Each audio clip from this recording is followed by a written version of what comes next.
बहुत समय पहले की बात है। एक छोटे से गांव में रघु नाम का ईमानदार लकड़हारा रहता था।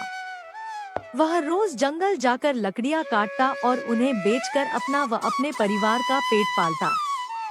उसका स्वभाव बहुत सीधा था, कभी किसी का हक नहीं छीनता और न ही झूठ बोलता। इसी गांव में एक बेईमान ठेकेदार भी रहता था। वह जंगल से लकड़ी खरीदकर शहर में बेचता था।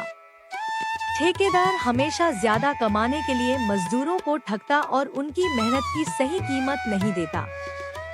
एक दिन ठेकेदार ने रघु से कहा, रघु, तुम मेरे साथ काम करो, मैं तुम्हें दोगुना पैसा दूंगा। रघु ने सोचा कि अगर सच में दोगुना पैसा मिलेगा तो परिवार का गुजारा आसान होगा। उसने काम करना शुरू किया, लेकिन कुछ ही दिनों में ठेकेदार की सच्चाई सामने आ गई।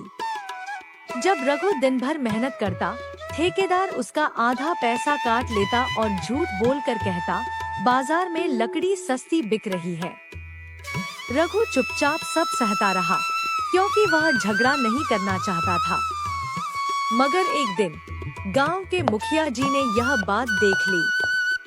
उन्होंने ठेकेदार से पूछा, तुम ईमानदार मजदूरों का पैसा क्यों दबाते हो? ठेकेदार ने बहाना बनाया, पर गांव वाले गवाह बने और सच्चाई सामने आ गई। मुखिया जी ने आदेश दिया।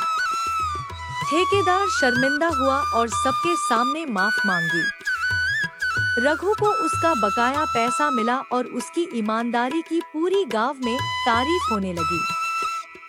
कुछ दिनों बाद रघु जंगल में लकड़ियां काटने गया। वहां उसे कुछ आदमी मिले और कहने लगे, इस जंगल की लकड़ियां मत काटो।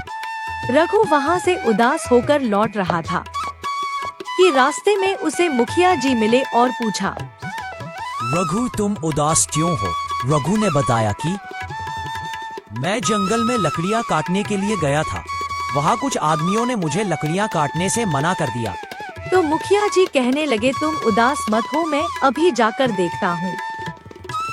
मुखिया जी वहाँ गए और उनसे कहा, तुम जंगल की लकड़ियां काटने से क्यों रोकते हो? और उन लोगों ने कहा कि ऐसे ही जंगल की लकड़ियां काटते रहेंगे तो जंगल खत्म हो जाएगा।